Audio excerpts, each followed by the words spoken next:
বেকায়দায় পড়েছেন ঠাকুরগাঁওয়ের আলু চাষিরা। হিমাগারে জায়গা সংকটের কারণে নষ্ট হচ্ছে আলু। এ অবস্থায় অনেকে লোকসানের মুখে পড়েছেন। হিমাগারে জায়গা স্বল্পতার কারণে সনাতন পদ্ধতিতে আলু সংরক্ষণ করতে বাধ্য হয়েছেন ঠাকুরগাঁওয়ের চাষিরা। এইসব আলুর মান ভালো না থাকায় বাজারে বিক্রি হচ্ছে না, ফলে লোকসান গুনতে হবে 10 থেকে 12 টাকা। কলেস্টোরের একটা কস্ট আছে, 1 কেজি আলুর পিছনে 10 টাকা খরচ হয়েছে। যদি কেউ 10 টাকা রাখে 15 টাকা 25 টাকা খরচ হয়েছে। আগে একবার হয়েছিল যে আলুর বস্তা আমাদেরকে রাস্তায় ফেলাই দিতে, না জানি আল্লাহ না জানি করে যে এবারও আমাদেরকে ওই অবস্থায় পড়তে হয় না। অতিরিক্ত আলু বাসা বাড়িতেই রয়ে গেছিল, সেই আলুগুলো কিন্তু এখন পর্যন্ত শেষ হতে পারেনি। কৃষি বিভাগ জানায় এবার হিমাগারে মজুদ আলুর চাইতে 4 থেকে 5 গুণ আলু সনাতনী পদ্ধতিতে মজুদ করা হয়েছে।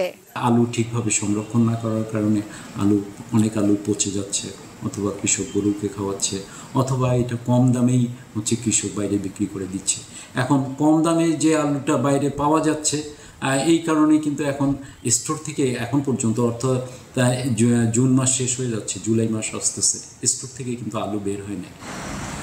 ঠাকুরগাঁয়ে 15টি হিমাগারে আলু ধারণ ক্ষমতা 1,45,741 মেট্রিক টন। জেলায় এবছর আলু উৎপাদন হয়েছে 8,73,515 মেট্রিক টন। দীপ্ত, বার্তা কক্ষ।